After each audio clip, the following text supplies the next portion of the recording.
My name is Vincent Marshall, and I'm 62 years old now. This story begins 7 years ago, on a chilly October afternoon that would change my understanding of what it means to be truly wealthy.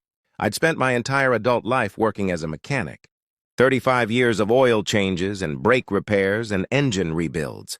It was honest work that I took pride in, even if it left my hands permanently stained and my back constantly aching.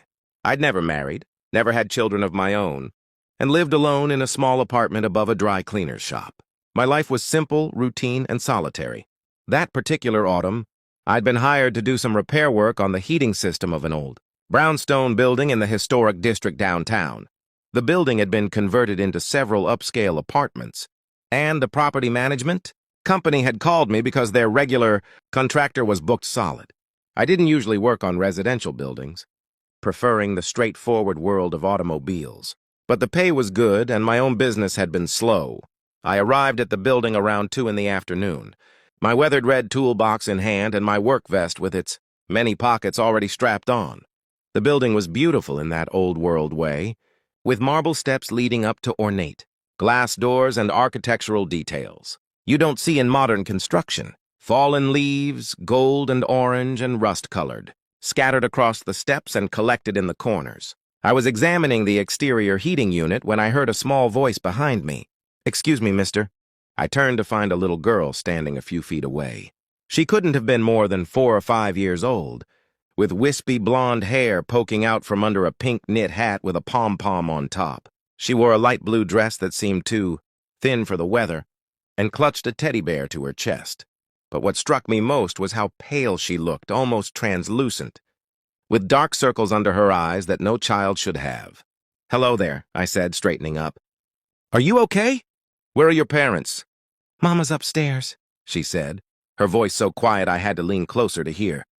"But I can't get up there by myself. The stairs are too many." I looked at the marble steps leading to the entrance. There were perhaps 15 of them, not particularly steep. For a healthy child, they'd be no challenge at all. "Are you feeling sick?" I asked gently. She nodded, then seemed to consider something. Her face brightened slightly with a child's determination. "If you carry me up the stairs, I'll tell you a secret." The request was so earnest, so sincere, that I found myself smiling despite my confusion about where this child's mother was and why she was outside alone. "A secret, huh? That sounds important. But first, shouldn't we let your mother know where you are?" "She knows. She's watching from the window," the little girl pointed up, and I followed her gesture to see a young woman's face in a third-floor window, looking down with an expression I couldn't quite read from that distance. "All right then," I said, carefully setting down my toolbox. "Let's get you upstairs." I knelt down and the little girl climbed onto my back, her teddy bear squished between us.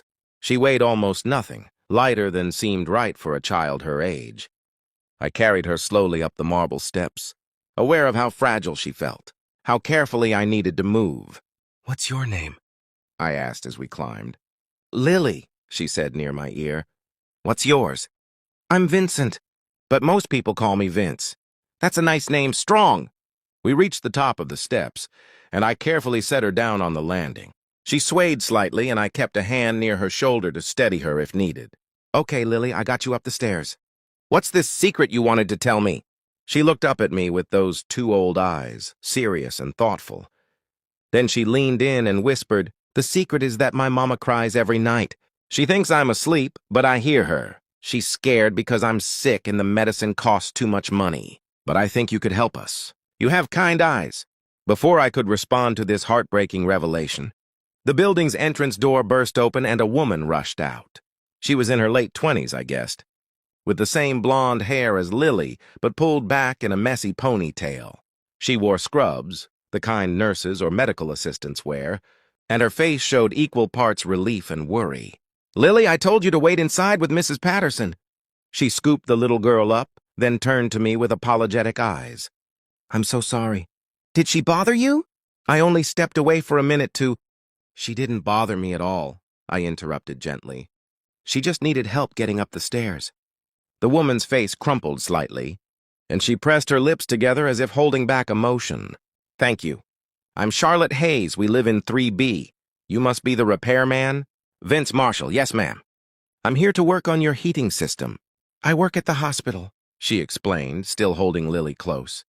Usually my neighbor watches Lily while I'm on shift. But Mrs. Patterson had an appointment. I was trying to run down to the corner store quickly while Lily was supposed to be resting, but she must have woken up and come looking for me. I wanted to see the leaves, Lily said, her voice muffled against her mother's shoulder. They're so pretty when they fall. Charlotte's eyes filled with tears she was clearly trying to hide. I know, baby, but you know you can't be walking around by yourself. You get tired too easily. Mr. Vince carried me, Lily announced, and I told him the secret.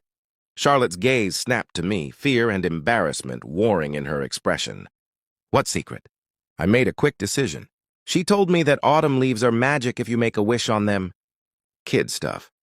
The relief on Charlotte's face was palpable, though I could see she suspected I was covering for what Lily had actually said. I see. Well, thank you again, Mr. Marshall. We should let you get to work. She carried Lily inside and I returned to my tools, but I couldn't focus on the heating system. I kept thinking about that little girl's words, about a mother crying at night, about medicine that cost too much money, about a child who was clearly very sick. Over the next several hours, as I worked on diagnosing and repairing the heating issues, I learned more about Charlotte and Lily from Mrs. Patterson, the elderly neighbor who lived in 3A. She came down while I was working in the basement and struck up a conversation. That poor woman, Mrs. Patterson said, shaking her head, working doubles at the hospital, coming home exhausted, and that sweet child getting sicker. The father ran off when Lily was diagnosed. Just couldn't handle it, I guess. Left them with nothing. What's wrong with Lily? I asked, though I wasn't sure I had the right to know. Leukemia. She's in treatment, but the insurance doesn't cover everything. Charlotte's drowning in medical debt, working herself to the bone, and that baby's condition isn't improving as fast as the doctors hoped. It's heartbreaking. I thought about that all evening as I finished the repair work. I thought about it as I drove home to my empty apartment. I thought about it as I sat alone with my simple dinner of soup and bread. I'd lived simply for 35 years, spending little and saving much, not for any particular purpose, just because I didn't need